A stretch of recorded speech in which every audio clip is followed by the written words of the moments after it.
A sala de aula sempre foi um lugar meio chato, né? Português, matemática, história, geografia. E essa poderia ser uma sala de aula qualquer. Isso se a sua missão não fosse matar o professor. Meu nome é Bruno e sejam bem-vindos ao universo de Assassination Classroom.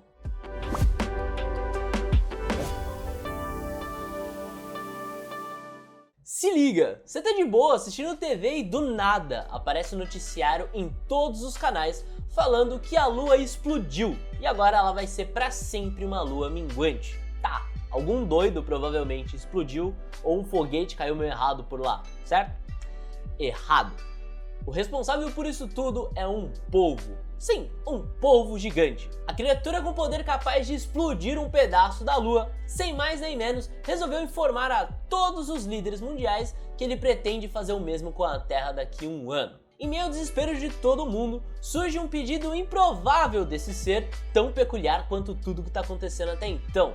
Ele quer dar aula na pior sala do terceiro ano do ensino médio do Japão. Com isso, o governo tem a oportunidade de observar ele de perto para tentar encontrar uma maneira de impedir o povo de destruir a Terra. E pro felizardo que conseguir a façanha de neutralizar o povo, ele vai receber a quantia de 10 bilhões de ienes. O que dá aí por volta de uns 400 milhões de reais.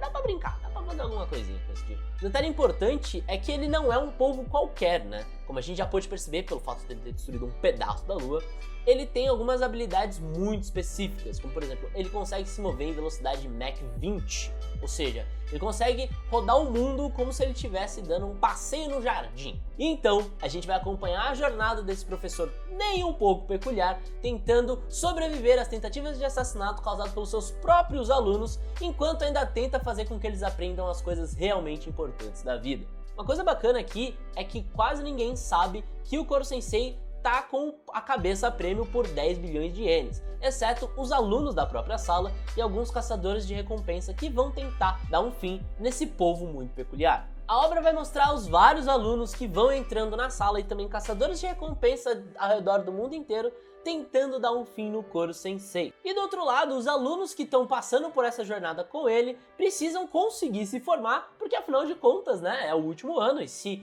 tudo der certo, a Terra vai continuar existindo. E aí rola uma mistura muito legal de tentativas de assassinato dos próprios alunos com tentativas de assassinato de pessoas totalmente aleatórias. E acabam usando os alunos para fragilizar o Koro Sensei, que é uma manteiga derretida em relação aos alunos dele. Tudo isso regado a lutas incríveis e também ótimas doses de humor. Mas aí você deve estar se perguntando, tá, ele é muito rápido, e é isso?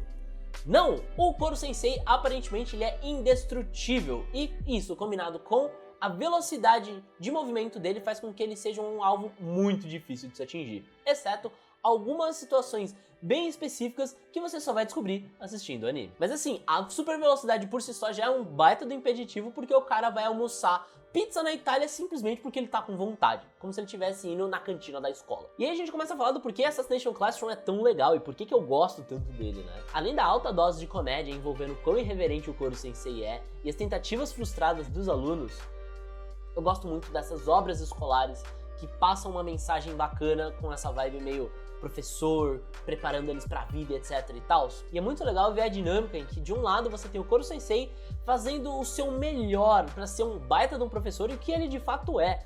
Por conta da velocidade Mach 20 dele, ele consegue preparar uma enciclopédia de 5.000 páginas específica para cada aluno sobre o ponto que eles precisam melhorar. É o ápice da aula particular em sala de aula com, sei lá, umas 40 pessoas. Então você tem o Koro Sensei super dedicado de um lado e você tem os alunos com medo, não do Koro Sensei em si, mas do que vai acontecer com a Terra caso eles não consigam matar ele. E você vai vendo o sentimento deles passando de meu Deus, eu preciso matar ele, para meu Deus, eu não quero matar ele de jeito algum. E essa evolução de todos os personagens, em especial o quão mais apegado a gente vai ficando com o Koro Sensei, é uma parada muito bacana e muito difícil de você construir numa obra de comédia, etc e tal. E aí, Assassination Classroom manda muito bem nesse quesito. Ele brinca bastante com as suas emoções e não só a comédia propriamente dita. Ela mexe bastante com a sua curiosidade. Porque a cada episódio que passa, você vai descobrindo fragmentos de informações do Koro Sensei, mas você não descobre praticamente nada sobre o passado dele, se ele de fato é um polvo, se ele é um ET, se ele é um humano, se ele é um robô, que raios ele é.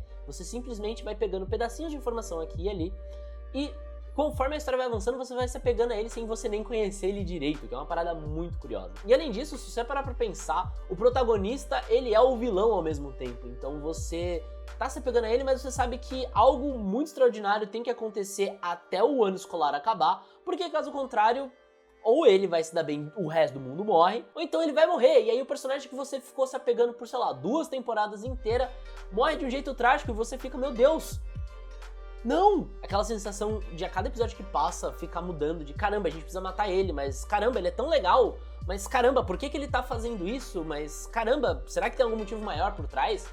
E todas essas coisas vão acontecendo de uma maneira tão divertida de você acompanhar, sem contar as tentativas de assassinato que não dão muito certo, e a própria vida escolar dos alunos, quando eles param de focar em tentar matar o Koro Sensei e eles começam a ver os problemas escolares de fato, as provas semestrais, os festivais, então assim, tem muita coisa que torna Assassination Classroom uma obra muito gostosa de você acompanhar. Porém, fica aqui o aviso que no final de Assassination Classroom você vai chorar que nem um recém-nascido. Justamente falando sobre chorar, eu lembro que o final de Assassination Classroom eu tava lendo no metrô, e cara, os 2 últimos volumes me destruíram por completo, a ponto de eu chorar no meio do metrô Pinheiros como se nada tivesse acontecendo e eu estivesse sozinho em casa.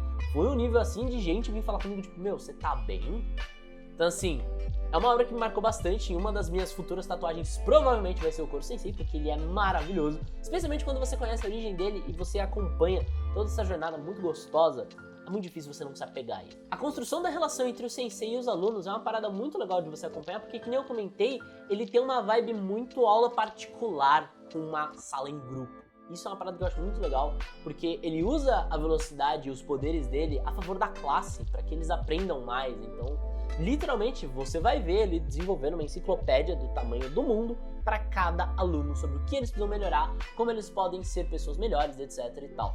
Então assim, é uma parada que eu achei muito divertido de acompanhar e tipo, muito improvável, sabe? Você pensar num assassino querendo ser um professor e sendo um professor bom. Se você quer uma obra divertida, empolgante, com um final de amolecer o coração de qualquer um, Assassination Classroom é pra você. Se você for dar uma chance, não esquece de deixar aqui nos comentários o que você achou, hein? Espero que você tenha curtido esse vídeo, dá uma olhada nesses outros 2 que estão aparecendo aqui na tela, que eu tenho certeza que você vai curtir bastante. Além disso, se você quiser ficar muito bem informado em relação ao universo geek como um todo, dá uma passada no nosso YouTube toda quarta às 8 da noite, que a gente faz uma live muito bacana, comentando sobre as principais notícias da semana e também pincelando um pouco mais sobre os seus universos favoritos. Valeu, falou, fui!